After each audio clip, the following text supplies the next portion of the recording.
صلى الله على محمد صلى الله عليه وسلم صلى الله على محمد صلى الله عليه وسلم صلى الله عليه وسلم. بسم الله والحمد لله والصلاة والسلام على رسول الله وآله وصحبه ومن اهتدى بهداه.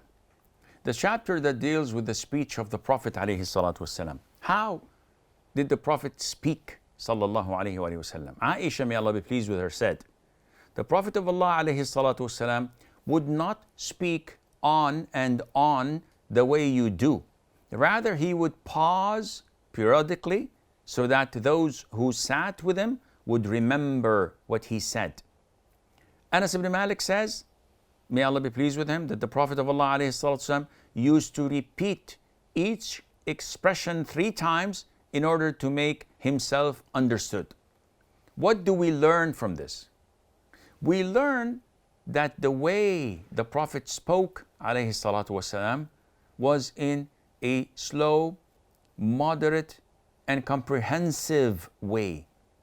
Sometimes we have so much in our heads that the flow of information is so rapid that we are unable to speak in a clear fashion. So you find someone rapping and speaking in a very fast fashion, and the people around him said, don't know what he's saying.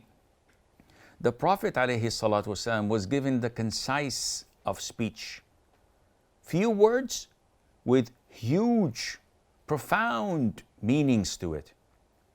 So when he spoke in this fashion, where everyone could understand every single word that he is uttering and saying. And he wouldn't speak in a very fast fashion like we do, as Mother Aisha, may Allah be pleased with her, criticized. He said, no, he wasn't like that. And Anas says that sometimes when the Prophet ﷺ felt that the people did not understand him, he would repeat it 3 times so that it would be memorized and remembered. But this was not the norm, because the vast majority of hadith narrates that the Prophet ﷺ used to say statements once. Only a handful of a hadith that states that the Prophet ﷺ repeated it 3 times. So it wasn't the norm, but whenever it had great importance, or whenever the Prophet felt that the audience did not comprehend it fully, he would repeat it 3 times, sallallahu alayhi wa sallam. And this gives us a moment to reflect and ponder upon the way we speak. Why is it difficult when some speakers talk that you're unable to understand and you have to repeat what they said once and twice and 3 times? This is not the way of the Prophet ﷺ, because you want to convey a message, therefore you have to know exactly how to say and do that. The following chapter deals with the way the Prophet used to laugh, the laughter of the Prophet ﷺ.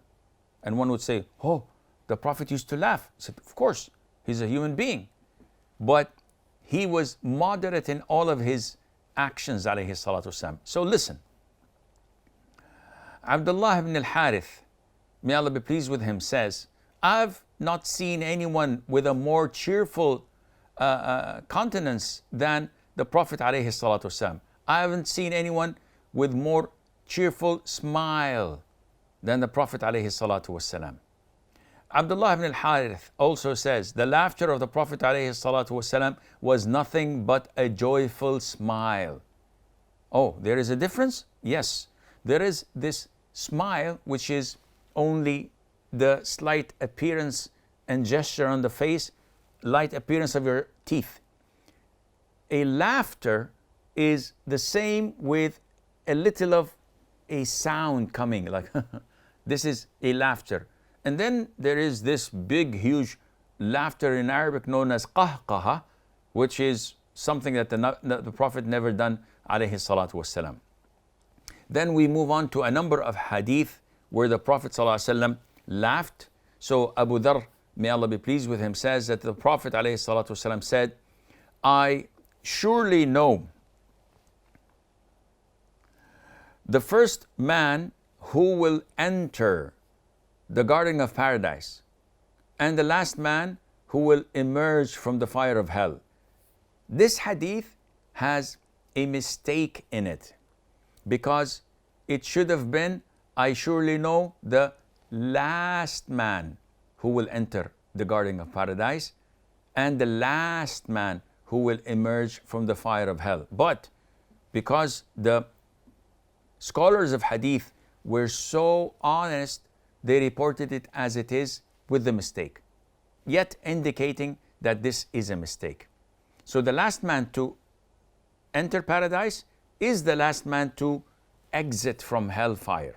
The man will be brought forth on the day of resurrection, and the command will be given, show him his minor sins and let his major sins be hidden from him. He will therefore be told, on such and such a day you committed such and such sins. He will acknowledge his sins and not disavow them, and he will be fearful of those sins that are major offenses. So the command will be given, in place of every bad deed he committed, grant him a good deed. This is the command of Allah Azza wa Jal. He will therefore say, I'm guilty of sins that I do not see here. Abu Dharr said, I saw the Prophet of Allah alayhi salatu wasalam smile so broadly that his moral teeth showed. Why did the Prophet sallallahu alaihi wasallam smile? This man was fearful of his minor sins, while Allah concealed his major sins. When he heard that Allah's graced him by transferring his minor sins into good deeds, he became greedy. And he says, oh Allah, objection. I don't see so many major sins I've committed, because he was so greedy that Allah would also transform them into good deeds and he would get more credit. The Prophet ﷺ smiled until his molar teeth showing his amazement and astonishment of the reaction of this last man to leave hellfire, yet still greedy in Allah's kindness and mercy. هذا والله أعلم ونسبة العلم إليه أسلم وصلى الله وسلم وبارك على نبينا محمد. صلى الله على محمد صلى الله عليه وسلم صلى الله على محمد صلى الله عليه وسلم